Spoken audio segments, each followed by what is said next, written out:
कहते हैं वक्त के साथ यादें, बातें, एहसास, जज्बात सब भुला दिए जाते हैं, पर क्या प्यार भुलाया जा सकता है? क्या याद है तुम्हें वो पहली बार जब तुम्हें प्यार हुआ था, जब तुमने किसी को देखा और बस देखते रह गए थे? याद है ना आज भी वो प्यार? तो कैसे कह सकते हैं कि वक्त के साथ प्यार, जज्बात भुला दिए जाते हैं? नहीं होता है ऐसा। पर क्या हो अगर ऐसा हो जाए, तो यही बताने के लिए आज मैं यहाँ आई हूँ। So hi guys, this is your host cum दोस्त Khushi and I am back with another love story. लगाओ कानों में ईयर प्लग्स, हो जाओ दुनिया से थोड़े से दूर और सुनो ये वाली कहानी। तो हीर और रांझा की कहानी तो सबने सुनी होगी। आज मैं तुम्हें सुनाती हूँ हीर और रंजन की कहानी। ये कहानी शुरू होती है बहुत ही प्यारे से अल्फाजों से, आई लव यू हीर, और ख़त्म कहाँ होती है वो मैं तुम्हें सुनाऊंगी। हीर बहुत प्यार करती थी रंजन से। उसके कॉलेज में मिला एक लड़का था रंजन, जिसने उसे ये बताया था कि प्यार सिर्फ एक जज्बात नहीं होता है, एक एहसास होता है जो दिल में बस कर रह जाता है। वो उस गाने की तरह सांसों की माला पे सिमरूं मैं पी का नाम, और हमेशा वो ये गाना गुनगुनाया करती थी और कहती थी, रंजन तुम्हें तो मैं कभी नहीं भूल सकती।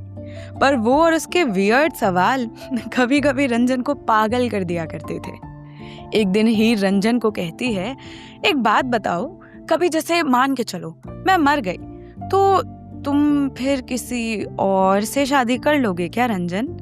हाँ, वैसे मैं सोच तो रहा था कि अगर बाई चांस ऐसा कभी हो जाए तो क्या हर्ज है यार, जिंदगी अकेले तो नहीं गुजारी जा सकती ना। तो हीर उसे एक जोर से कंधे पे थप्पड़ मारते हुए कहती है, कितने बदतमीज हो तुम। अरे रांझा है एक जो मतलब अपने प्यार के लिए मर गया, और कहाँ तुम रंजन एकदम बदतमीज हो। तो रंजन उसे कहता है, कौन सी मूवी देखी थी कल? मरी होगी उसमें हीरोइन, है ना? भूल गया होगा उसे हीरो। नहीं यार, उसमें तो हीरो खैर उसकी याद में पागल हो गया था। हे भगवान, प्लीज यार हीर, इतनी मत देखा कर मूवीज, तू पगला जाती है और फिर ऐसे अजीबोगरीब सवाल करने आ जाती है मुझसे। और हीर हमेशा कहा करती, यार मुझे ना एक Bollywood type romantic love story चाहिए। आई मीन जैसे तुमने मुझे प्रपोज किया वो काफी हाँ बॉलीवुड था, लेकिन उसके बाद से तो ऐसा लगता है जैसे बॉलीवुड की एक भी मूवी ही नहीं देखी है तुमने।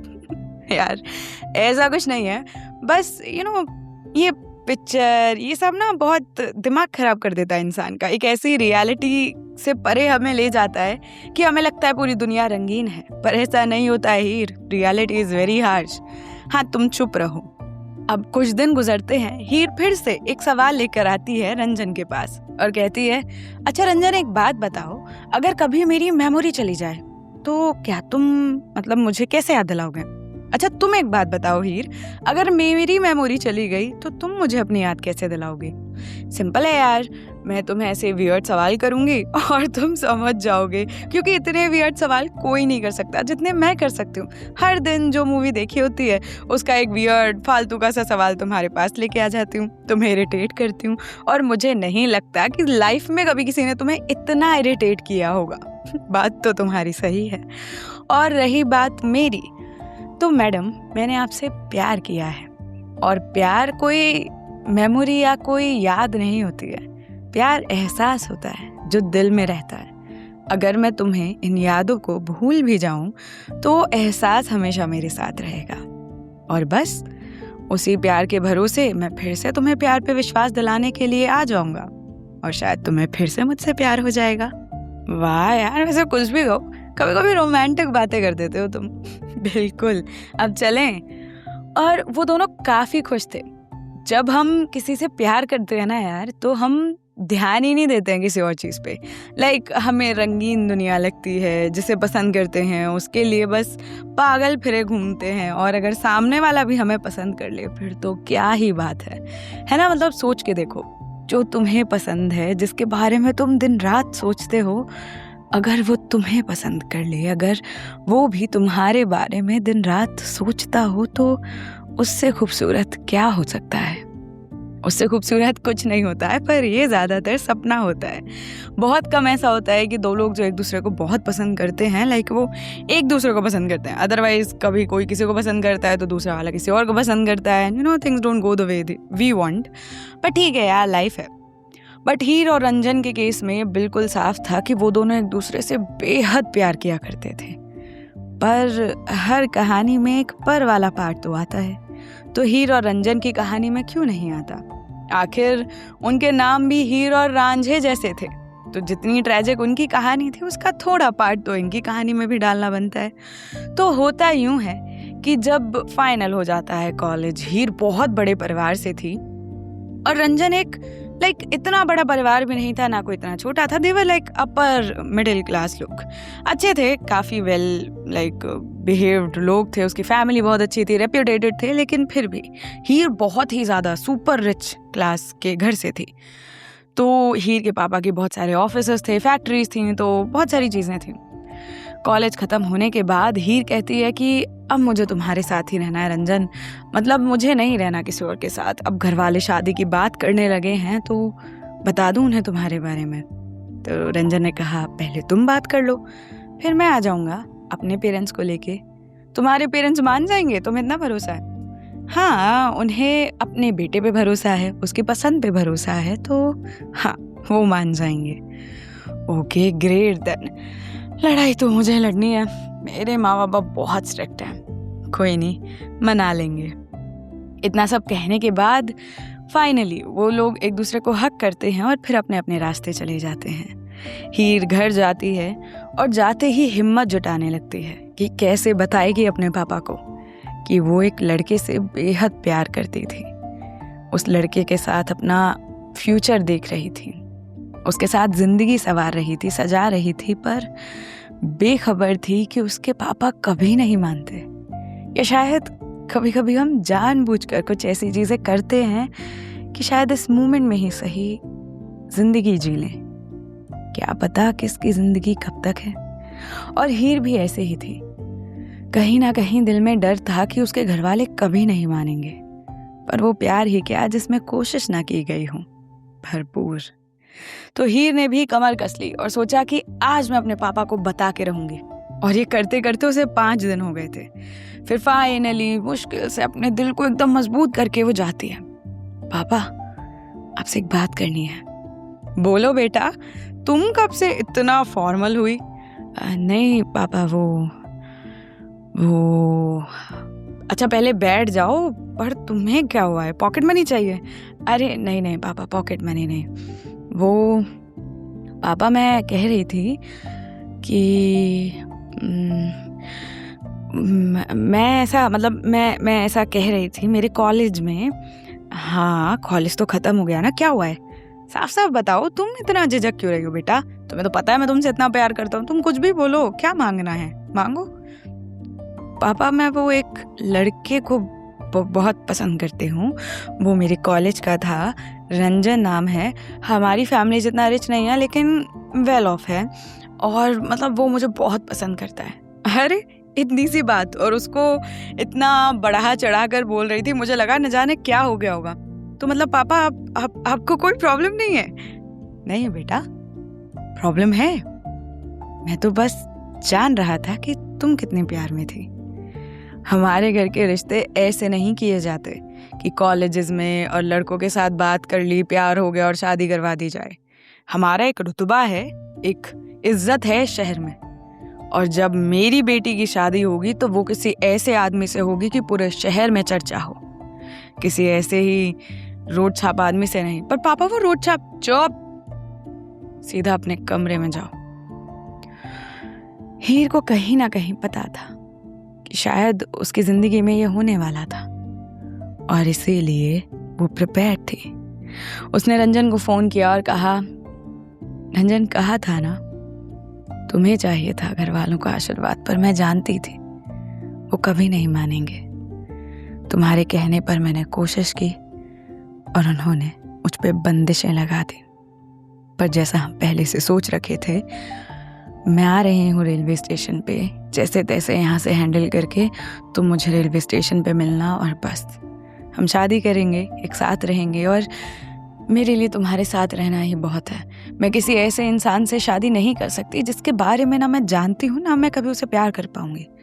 अगर मेरे दिल में तुम हो तो सिर्फ तुम रहोगे, इसीलिए बस। रंजन ने भी कहा ठीक है, मैं स्टेशन पे मिलूंगा। भागते दौड़ते जब हीर स्टेशन पे जाती है तो देखती है कि रंजन वहां था ही नहीं और सोचती है रंजन, क्या मेरे घर वाले पहले ही रंजन तक पहुंच गए? पर नहीं, मैंने तो रंजन को पहले ही बोला था ना कि वो यहाँ से चला जाए, और उसने तो आंटी को भी घर भेज दिया था ना, अपनी नानी के घर। तो घर पे ताला होगा, क्या हुआ होगा? क्या रंजन ने मुझे धोखा दिया होगा? इसीलिए वो मना कर रहा था शादी से कि पहले घर वालों को मनाओ। वो जानता था कि घर वाले कभी नहीं मानेंगे। क्या क्या हुआ होगा? जब हमें कोई चीज पता नहीं होती है तो दिमाग में हजारों ख्याल रहते हैं। वही हो रहा था हीर के साथ भी। क्या सच में रंजन ने उसे धोखा दिया था या रंजन कभी वहां तक पहुंच ही नहीं पाया? पर इतने ख्यालों में उलझी हीर के कंधे पर जब रंजन ने हाथ रखा तो उसकी जान में जान आई और बोली, तुम पागल हो क्या रंजन? कहाँ थे? मेरे ख्याल इतने आए जा रहे थे दिमाग में, मुझे लगा तुम्हें किसी ने पकड़ तो नहीं लिया, रास्ते में कुछ तो नहीं हो गया।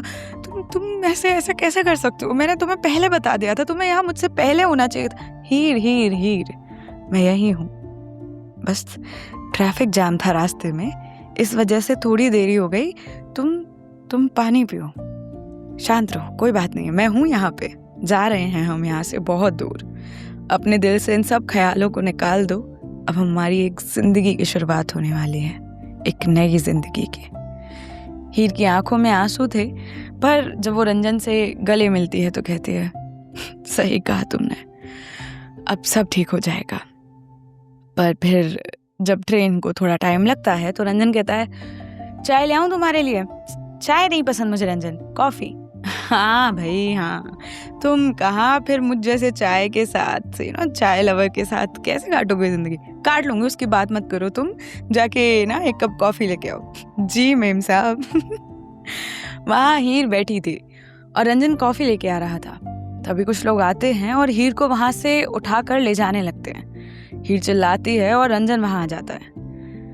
वहाँ रेलवे स्टेशन पे काफी लोग खड़े थे और हाथापाई होने लगी उन लोगों में। किसी को समझ नहीं आ रहा था कि हो क्या रहा है।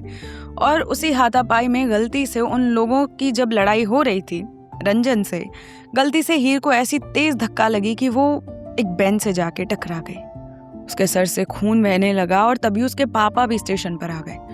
किसी को कुछ समझ नहीं आ रहा था कि आखिर चल क्या रहा था।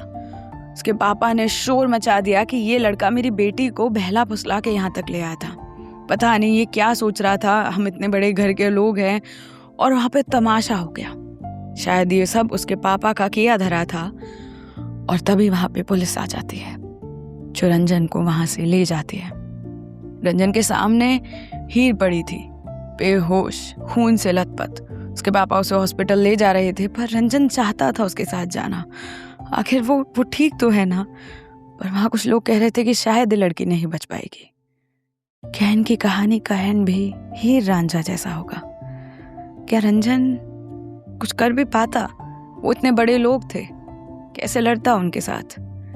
फिर उसके बाद रंजन जेल जाता है और उसके पापा ने उसके खिलाफ काफी बड़ा केस लगाया था कि उसने उसकी बेटी को किडनैप किया, उसके साथ कुछ गलत करने वाला था, बहुत सारी चीजें। रंजन कुछ भी कहता, किसी ने कोई सुनवाई नहीं की उसकी। उसके घर वाले कोशिश कर रहे थे उसे छुड़ाने की, पर फिर पूरे 5 महीने गुजर गए। रंजन अब भी जेल में ही था, पर उसे नहीं पता था कि क्या हुआ हीर के साथ।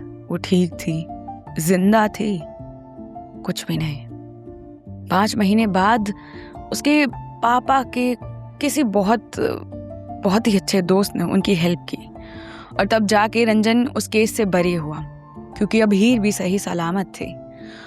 और पता नहीं क्यों, पर शायद हीर के घर वालों ने वो केस वापस ले लिया था। क्यों, कैसे, किसी को नहीं पता चला। तो इसीलिए जब रंजन बाहर आया तो सबसे पहले उसने कोशिश की वो हीर से मिले। और वो कैसे भी करके जब हीर के पास पहुंचा तो उसने देखा कि हीर उसे ऐसे ट्रीट कर रही थी जैसे वो उससे पहली बार मिली थी। क्या हुआ था हीर के साथ। फिर वो उसकी कॉलेज की दोस्त के पास फ़ोन मिलाता है और तब उसे पता चलता है कि हीर 4 महीने से कोमा में थी।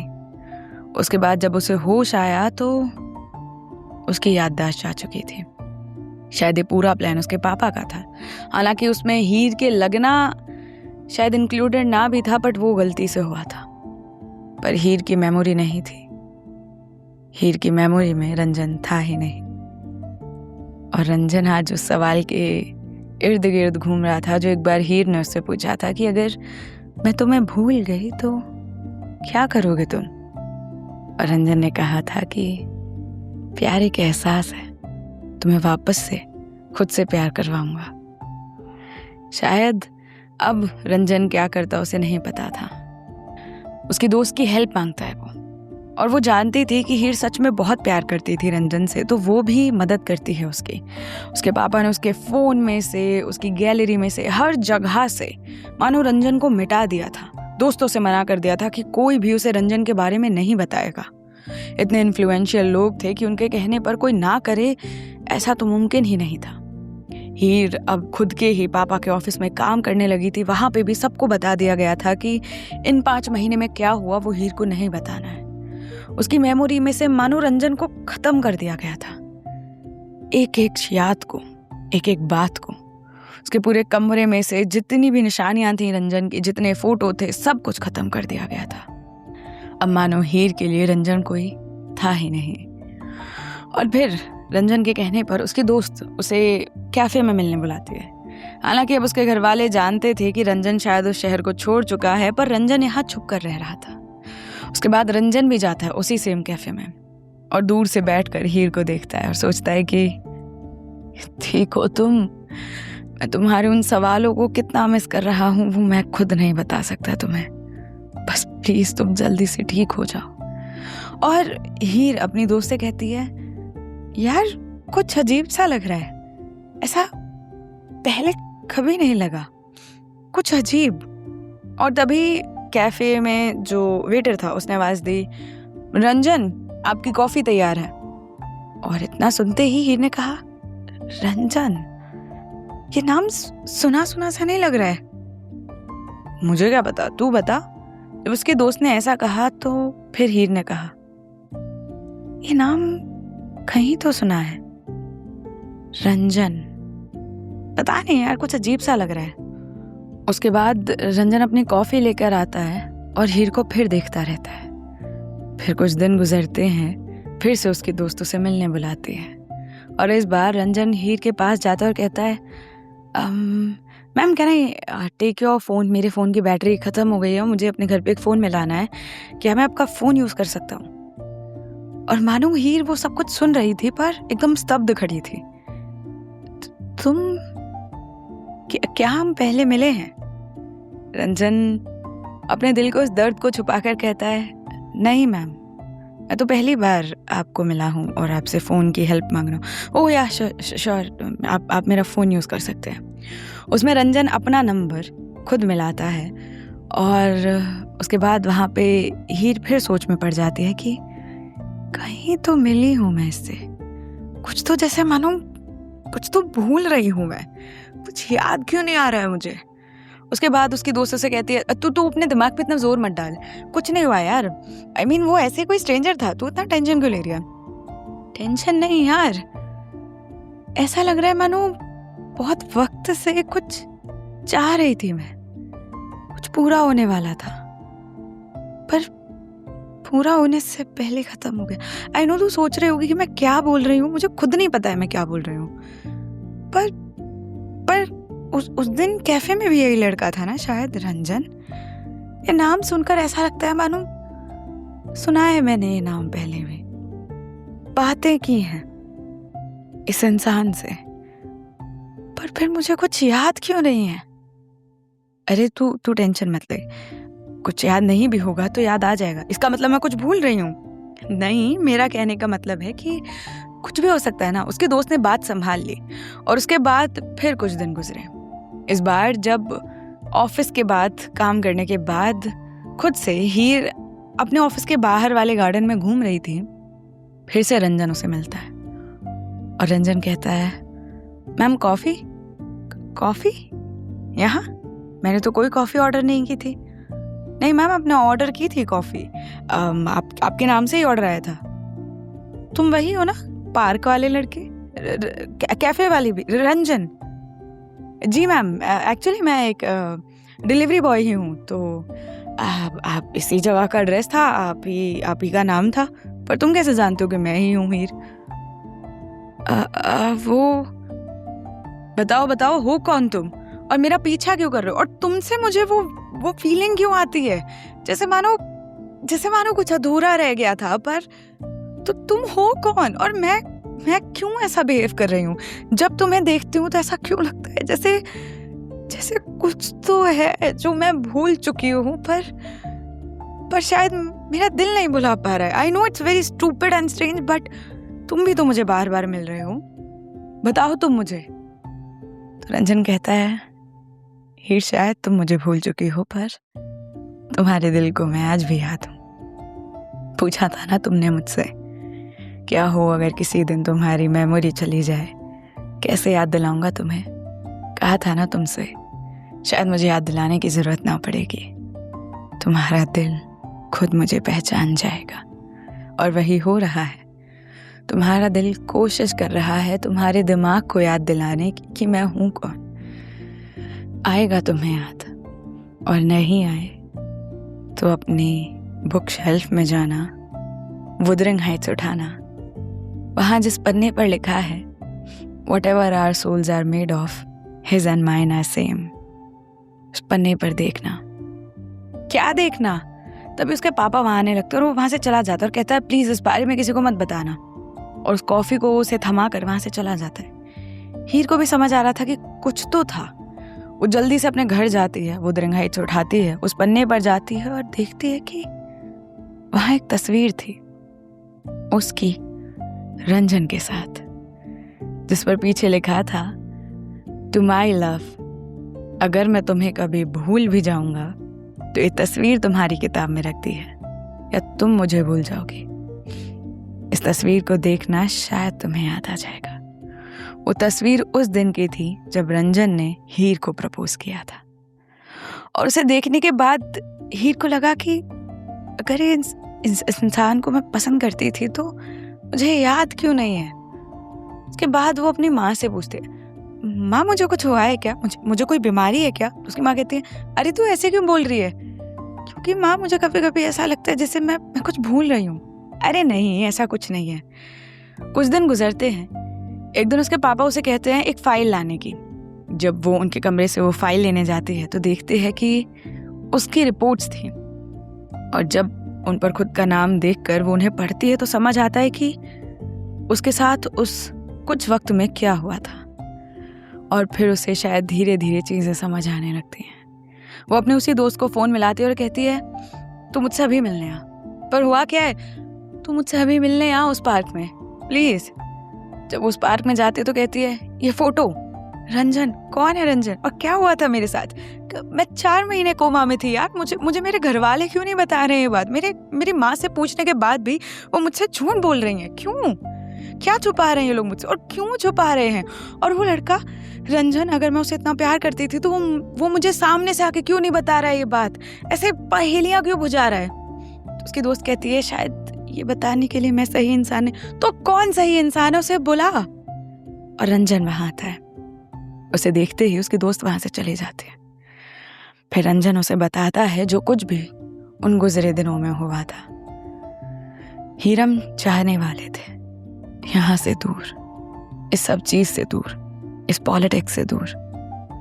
और उसी दिन तुम्हारे घर वालों ने तुम्हारे लिए शायद ये प्लान बनाया कि वो तुम्हें वहां से ले जाएंगे और इल्जाम मुझ पर लगा देंगे कि मैंने तुम्हें किडनैप किया था, और फिर मैं जेल में रहूंगा। पर शायद उनकी स्क्रिप्ट में ये नहीं लिखा था कि तुम्हारी याददाश्त चली जाएगी। उनके लिए और आसान हो गया तुम्हारी यादों से मुझे मिटाना। पर शायद तुम्हारा दिल कभी मुझे भुला ही नहीं पाया था। और वो 5 महीने कैसे गुजरे मैं तुम्हें बता नहीं सकता। हर दिन सोचता था कि तुम ठीक हो ना। शायद मैं तुम्हें उस दिन भगा कर नहीं ले जाता तो ये सब नहीं होता। रंजन, ट्रेन वाले दिन मैं गिरी थी, खून बहा था बहुत सारा, और फिर मैं हॉस्पिटल गई थी। कोई था जो मुझे दिखा था उस स्टेशन पे। पुलिस ले जा रही थी तुम्हें, है ना? तो मेरे पापा तुम्हें क्यों बुलाना चाहते? क्योंकि मैं तुम्हारी तरह अमीर नहीं हूं ना हीर, उतना अमीर नहीं हूं, शायद इसलिए। इन चोचलों के लिए जिन्हें लोग कहते हैं कि समाज, उसके चार लोग, उन्हें लगता है कि तुम मेरे साथ शायद उतनी खुश ना रह पाओ जितनी किसी अमीरजादे के साथ रह पाओ। उन्हें लगता है कि पैसा ही सब कुछ होता है। शायद प्यार उनके लिए कभी था ही नहीं, और इसीलिए उन्होंने कोशिश की थी तुम्हें मुझसे दूर करने की। पर मैंने कहा था तुमसे, अगर तुम मुझसे सच्चे दिल से प्यार करती हो तो तुम मुझे कभी नहीं भूल पाओगी। हमारा इश्क कभी अधूरा नहीं रहेगा। हीर उसे हक करती और कहती है, रंजन मुझे नहीं याद सारी बातें, सारी यादें, पर इतना जरूर जानती हूँ कि कुछ रिश्ता है तुमसे, कोई ऐसा रिश्ता जो मैं भुला के भी नहीं भूल पाई, जो मेरा दिल नहीं भूल पाया। और यादों का क्या है, फिर से बना लेंगे। और रही बात मेरे पापा की, शायद इस बार उन्हें नहीं पता हमारी स्क्रिप्ट। मैं आज ही तुम्हारे साथ चलूंगी। पर हीर, तुम्हें मुझ पे इतना भरोसा है, खुद से भी ज्यादा। वो तस्वीर मिली मुझे, और उसके बाद कुछ हल्की यादें आने लगी। तो याद आया कि मैंने ड्रॉअर में कुछ छुपाया था, बट क्या ये नहीं याद था। ढूंढा पूरे कमरे में, तब जाके मुझे तुम्हारे कुछ गिफ्ट्स मिले थे। तो धीरे धीरे याद आई चीजें, पर पूरी तरह नहीं। वो यादें जिन्हें मैं भूल गई हूँ हम फिर से बना लेंगे। पर अब यहाँ नहीं रह सकती मैं, इन झूठे लोगों के पास जो कहते हैं कि मेरा परिवार है, पर क्या उन्हें मेरी खुशी की पड़ी है? क्या वो मुझे नहीं बता सकते थे कि मेरे साथ क्या हुआ? मुझे खुद तक को भुलवा दिया उन्होंने। क्यों? अपने उस अहम के लिए, अपने उस झूठ के लिए, उन चार लोगों के लिए, समाज के लिए। क्या मैं उनकी बेटी नहीं थी? पर जो भी है, अब शायद वो सब नहीं होगा। तो बस यही बात है। मैं तुम्हारे साथ चलने के लिए तैयार हूं। बस यहाँ से दूर चलते हैं, किसी ऐसी जगह जहां ये सब ना हो, सिर्फ मैं और तुम होंगे। उसके बाद रंजन कहता है, हीर रांझा की कहानी पूरी हुई या नहीं, पर हीर और रंजन की जरूर होगी। मैं तुम्हें ऐसी जगह ले जाऊंगा जहां तुम भूल के भी नहीं भूल पाओगी चीजें। उसके बाद वो उसे ले जाता है अपने एंसेस्ट्रल हाउस, जो पहाड़ों पे था। बहुत खूबसूरत जगह, जहां वो बैठते हैं, बातें करते हैं, और फिर उसकी माँ, उनके सामने वो लोग शादी भी करते हैं। हीर के पापा उसे ढूंढते रहते हैं, पर उन्हें हीर नहीं मिलती। वो हीर होने के भी सारे सबूत वहीं छोड़ गई थी, मानो हीर खत्म हो गई थी, और अब उसने अपनी एक नई जिंदगी अपने रांझे के साथ, यानी कि अपने रंजन के साथ जीना शुरू कर दिया था। पहाड़ों की दुनिया बहुत खूबसूरत होती है। हीर ने नई कहानियां, नई यादें सब बनाया था, और एक नया जहां बसाया था रंजन के साथ। और वहीं रंजन, जिसका प्यार इतना स्ट्रांग था, जो हीर के दिल के उस एहसास को जितना भी मिटाने की लोगों ने कोशिश की, कोई नहीं मिटा पाया। उसने फाइनली हीर को अपने प्यार का एहसास करा दिया, और उस सवाल का जवाब भी दे दिया कि प्यार मिटाए नहीं मिटता। तो ऐसी थी ये कहानी। तुम मुझे बता सकते हो how do like it @KHU_SHEI_ पे। मिलती हूँ तुमसे किसी और एपिसोड में। Till then take care and bye bye.